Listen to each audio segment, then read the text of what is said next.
beleza? Grilo Evil com mais um vídeo.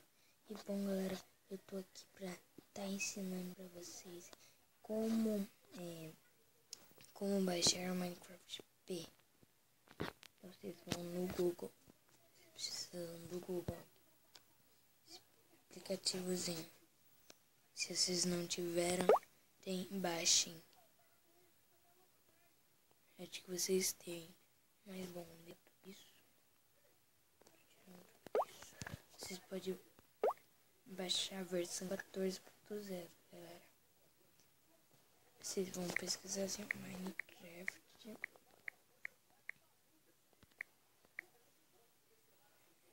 Pera aí. Ó, Minecraft.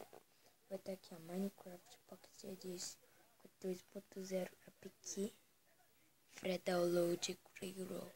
Vocês colocam só Free Download, daí vai ir. Vocês vão em ir.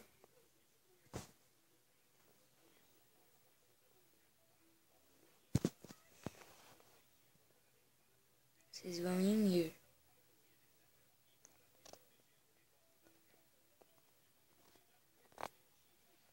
Tá carregando. Galera, já volto enquanto carrega. Bom, galera, já carregou aqui. E daí vocês podem clicar em instalar aqui. Ou escolher uma versão aqui, ó. Tipo, ó, vocês vão aqui. Daí vão estar as versões. Daí vão estar os outros troços aqui. Tipo, esse daqui. Esse daqui, esse daqui, esse daqui. O Pro. Esse daqui, esse daqui, esse daqui. Um montão, cara.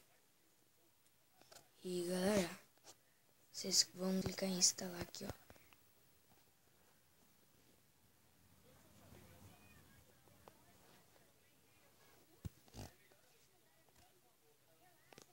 Vocês vão clicar aqui.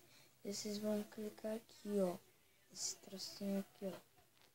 Vocês vão clicar. Pera aí. Ok. Viu? Vai estar fazendo download. Como eu já instalei, eu não preciso instalar de novo. Como eu instalei, eu não preciso instalar de novo. Mas vocês podem instalar. Forçar parar. Ok. Pronto, parou. E galera, beleza, valeu. Dá like nesse vídeo. Se vocês aprenderam, dá like, se inscreva.